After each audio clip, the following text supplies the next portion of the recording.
नमस्ते दोस्तों, स्वागत है आप सबका आज के इस नए वीडियो में। और आज के इस वीडियो में हम लोग LNMU BA part 3 Sanskrit honours paper 6 जो 2022 का क्वेश्चन पेपर है इसको देखेंगे। तो जिनका सेशन 2020 से 23 में है, आप लोग अब पार्ट 3 के लिए प्रिपरेशन करेंगे। तो इसके लिए सबसे पहले आपको प्रीवियस ईयर क्वेश्चंस देखने हैं। तो उसी के क्रम में मैंने पिछले साल भी प्रीवियस ईयर क्वेश्चंस को अपलोड किया था, तो वो आपको पार्ट 3 के प्लेलिस्ट में मिल जाएगा। तो वहाँ से आप लोग उन प्रश्नों को देख सकते हैं जो पेपर 5, 6, 7 और 8 का है।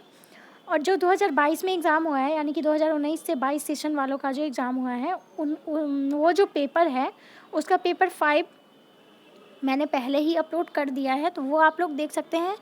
बीए पार्ट 3 के नाम से जो प्लेलिस्ट बना हुआ है उसमें ये सारे वीडियोस आपको मिल जाएंगे। साथ ही साथ आप लोग अगर टेलीग्राम चैनल ज्वाइन करते हैं तो वहाँ पे ये सारा पीडीएफ आपको मिल जाएगा। तो आज हम लोग पेपर 6 का पेपर देखेंगे, ठीक है। इससे पहले हमने पेपर 5 का देख लिया है। और साथ ही साथ मैं सबसे पहले ये कह दूँ कि आप सबको सिलेबस देखना है कि पेपर 5, 6, 7 और 8 में सिलेबस क्या है। क्योंकि जब आप लोग सिलेबस देखेंगे और फिर जब आप लोग पिछले वर्षों के प्रश्न पत्र को देखेंगे तो उससे आपको एक आइडिया लगेगा और फिर आप लोग अच्छे से तैयारी कर पाएंगे। तो सबसे पहले तैयारी करने से पहले जो ज़रूरी चीज़ें होती है वो यही कि पाठ्यक्रम को देखना और पिछले वर्षों के प्रश्न पत्रों को देखना। तो आप लोग इतना करके फिर अच्छे से पढ़ाई स्टार्ट करेंगे। तो पेपर 6 में जो सिलेबस है वो मैं आपको थोड़ा सा बता रही हूँ। पेपर 6 में बेसिकली आपको ग्रामर से प्रश्न पूछे जाते हैं और 30 मार्क्स का भाषा विज्ञान पूछा जाता है। डिटेल में सिलेबस के वीडियो को देखने के लिए आप लोग उस प्लेलिस्ट में जाइए, पार्ट 3 के प्लेलिस्ट में, वहाँ पे आपको ये सारा वीडियो मिल जाएगा। और या तो आप डिस्क्रिप्शन बॉक्स में भी देख सकते हैं, वहाँ पे भी आपको लिंक मिल जाएगा। तो पेपर 6 में जो है वो आपको लघु सिद्धांत कौमुदी से समास पढ़ना है, ठीक है। और उसके बाद आपको कारक, स्त्री प्रत्यय ये पढ़ना है, ठीक। और भाषा विज्ञान पढ़ने हैं। अगर आपको इसके लिए कोई पासपोर्ट की ज़रूरत हो तो एक यूनिवर्सिटी पासपोर्ट आता है वैशाली प्रकाशन का, ये आप ले सकते हैं। इसमें काफ़ी अच्छे से बताया हुआ है, इसमें भाषा विज्ञान भी अच्छे से दिया हुआ है, समास भी दिया हुआ है, तो वहाँ से आप लोग पढ़ सकते हैं।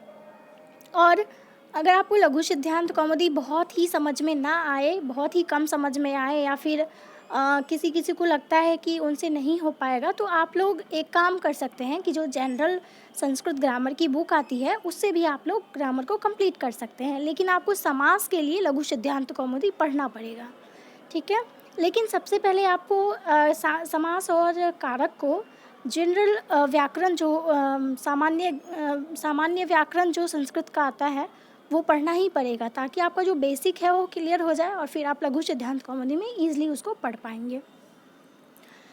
तो चलिए अब हम लोग प्रश्न को देख लेते हैं कि किस टाइप से यहाँ पे प्रश्न पूछा जाएगा। आप लोगों का जो एग्ज़ाम है वो जून या फिर मई 2023 में ले लिया जाएगा। तो इस हिसाब से दिन जो है वो कम है, जिस हिसाब से पेपर आपको 4 पढ़ना है, पेपर 5 से लेकर 8 तक, उस हिसाब से देखा जाए तो आपके पास समय कम है और इसमें आपको तैयारी करनी है, ठीक है। इसीलिए आप अभी से इसमें लग जाइए। तो सबसे पहले आपको यहाँ पे क्या पूछा जाएगा कि निम्नलिखित सूत्रों में से किन्हीं 3 की सोदाहरण व्याख्या करिए। यहाँ पे आपको 30 मार्क्स का प्रश्न देखने को मिल जाएगा। इसमें क्या है, तो आपको यहाँ समास से क्वेश्चन पूछा जा रहा है, ठीक। और साथ ही साथ इसमें कारक के भी सूत्र होंगे। तो पहला है इसमें अव्ययी भावश्च, फिर है सुपो धातु प्रातिपदिकयोः, नादिभिश्च षष्ठी अकथितं च रुच्यर्थानां प्रीयमाणः यतस्य निर्धारणं ऋन्नेभो गिप। उसके बाद तो पहले प्रश्न में आपको 3 प्रश्न बनाना है यहाँ पे, ठीक, वो 10 मार्क्स का होगा। अगला है निम्नलिखित में से किन्हीं 4 की प्रयोग सिद्धि करिए, ठीक है। प्रयोगों की सिद्धि उल्लेखपूर्वक करिए, जिसमें इसमें क्या करना है, आपको रूप सिद्धि करनी है, ठीक है। समास में जब आप लोग पढ़ेंगे और कुछ दिन के बाद से मैं इसके लिए वीडियोस लाना स्टार्ट करूँगी, तो यहाँ पे आपको रूप सिद्धि पढ़नी है, जिसमें पहला है अनुगुणम यथाशक्ति सचक्रम कृष्णाश्रितः संकुलाखंडः अधर्मः कर्त्री अजा योगिनी। तो ये जो है यहाँ पे आपको 4 प्रश्न बनाना है जो कि 5 मार्क्स का होगा। अगला है निम्नलिखित समस्त पदों में किन्हीं 5 के विग्रह वाक्य बनाइए समास। ठीक है, इसमें आपको समस्त पद दिया हुआ है और इसमें आपको विग्रह करना है, जिसमें है उत्कृष्णम, सतृणम, सुख प्रति, द्वयमुन्यम, सुख प्राप्तः, माश पूर्वः, भूतबलिः, राजपुरुषः, अब्राह्मणः, पंचपात्रम। ठीक, इसमें से आपको 5 बनाना है जो कि 2 मार्क्स का होगा।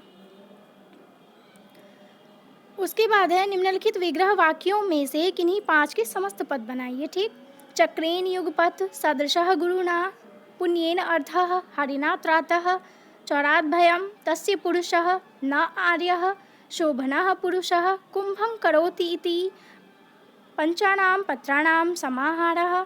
ठीक है, ये हो गया।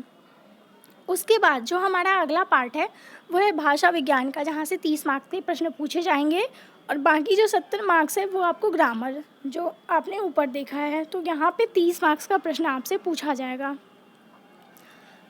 तो इसमें प्रश्न पूछा गया है कि भाषा की उत्पत्ति से संबंधित प्रमुख सिद्धांत का वर्णन करें। भाषा विज्ञान की दृष्टि से भाषा एवं बोली के लिए आवश्यक वर्णों के वर्गीकरण की व्याख्या करिए। तो 5 नंबर जो प्रश्न है इसमें आपको दोनों में से कोई एक बनाना है। ठीक है, ये 15 मार्क्स का है। अगला है आभ्यंतर प्रयत्न एवं बाह्य प्रयत्नों की व्याख्या करिए। या तो आप 15 मार्क्स का ये बनाइए या फिर अथवा में है कि किन्हीं 3 पर टिप्पणी करिए। या तो आप किन्हीं 3 पर यहाँ पे टिप्पणी करिए, और या तो अगर ये नहीं बनाना है तो आप 15 मार्क्स का डायरेक्ट ये 6वां प्रश्न कर लीजिए। और इसमें जो है टिप्पणी में है ग्रीम नियम, ग्रासमान नियम, फिर है वर्नर नियम, योगात्मक भाषाएं, उच्चारण स्थान और अल्पप्राण। तो ये सब आपको भाषा विज्ञान के ही प्रश्न देखने को मिलेंगे। तो मैंने जो कहा है कि वैशाली प्रकाशन की जो यूनिवर्सिटी पासपोर्ट आती है उसमें ये सारी चीज़ कवर किए गए हैं, तो वहाँ से आप लोग ये पढ़ सकते हैं या फिर बुक भी ले सकते हैं इसका, ताकि आपको डिटेल में और अच्छे से मिल जाए। तो इसके साथ ही मैं आगे भी वीडियोस लाऊंगी। अभी मैंने आपको प्रीवियस ईयर पेपर यहाँ पे दिखा दिया है। इसके साथ ही पिछले वर्ष का भी प्रीवियस ईयर पेपर आपको मिल जाएगा। पिछले वर्ष का जो प्रश्न पूछा गया था वो भी आपको मिल जाएंगे। तो इस तरह आप पहले देख लीजिए कि पेपर 6 में इस बार अगर ये पूछा गया है तो पिछले बार क्या पूछा गया था, उसको आप एक जगह लिख लीजिए कहीं पर। ठीक है, और फिर सिलेबस को लिख लीजिए। जैसे पेपर 5 का आप सिलेबस लिख लीजिए, फिर प्रश्न क्या पूछा गया है 2 साल वो लिख लीजिए। उससे आपको एक आइडिया लगेगा, फिर आप पढ़ना स्टार्ट कीजिए। तो फिर हम लोग किसी और टॉपिक के साथ मिलते हैं। तब तक के लिए धन्यवाद। आपके जो भी कमेंट्स हों वो आप कमेंट बॉक्स में लिख दीजिए, और मैं आशा करूँगी कि आप लोग जो भी कमेंट करेंगे उसके लिए मैं आगे वीडियो लाऊँ। तो मिलते हैं नेक्स्ट वीडियो में, तब तक के लिए धन्यवाद।